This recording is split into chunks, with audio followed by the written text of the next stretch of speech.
Tantor Audio, a division of Recorded Books, presents The Great New York Fire of 1776, A Lost Story of the American Revolution, by Benjamin L. Carp, narrated by Mike Chamberlain.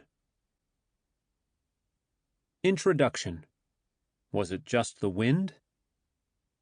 New York City was the most important spot on the map in 1776. The British thought it was vital to retake it, and the American rebels strained to defend it. General William Howe drove the rebels from Staten Island, Long Island, and Lower Manhattan, with the help of one of the largest amphibious assault forces in history up to that time. The British hoped that a decisive victory in New York would end the rebellion.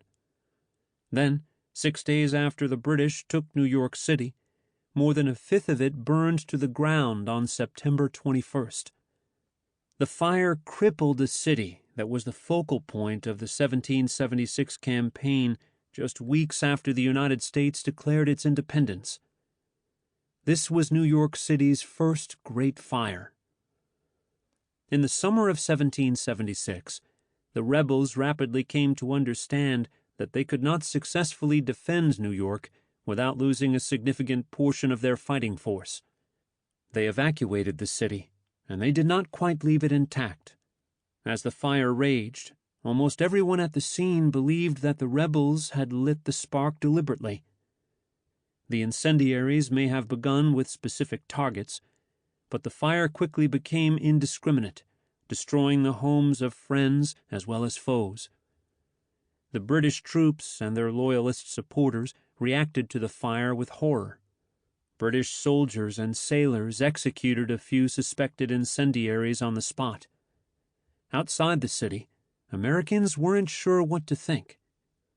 For months before the fire, many people had predicted that New York City was doomed because it was too important to British success, but too difficult for the rebels to defend.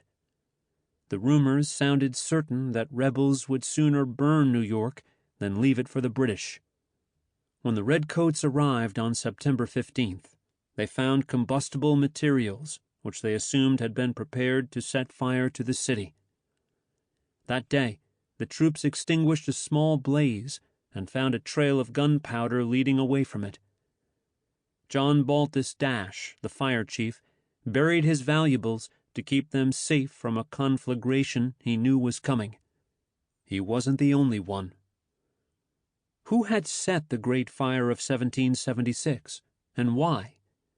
Were they mischief-makers with no political motivation? The British soldiers or sailors themselves? Civilians who supported the rebellion? Saboteurs with orders from the Continental Army? The fire appears to have been the intentional work of perpetrators with political motivations, the more radical elements of the rebel coalition. Witnesses spoke of the fire being set by white men from across the Northeast, along with women and at least one mixed-race man. They acted either of their own volition or under orders from a commanding officer. Perhaps George Washington himself gave the command. In 1776, many Americans' allegiances were not yet fixed, and European powers had not yet committed themselves to joining a fight against the British. Both sides, therefore, were trying to convince the world that they were fighting a just war. What would people say of the American rebellion now? If the fire was deliberate, then it would be harder to call the rebellion morally righteous.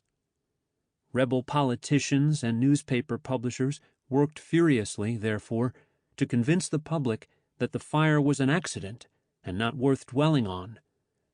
They did their best to make the story disappear, leaving the British frustrated at their failure to influence public opinion and showing the Loyalists how little room they had to express their grievances. Fire and mayhem were undeniable features of the Revolution that its earliest chroniclers were eager to suppress. The nation's founders dismissed the fire as an accident, cast doubt on the evidence, and exonerated Washington from suspicion. Continental Army staff officers and statesmen like Benjamin Franklin tried to Sample complete. Ready to continue?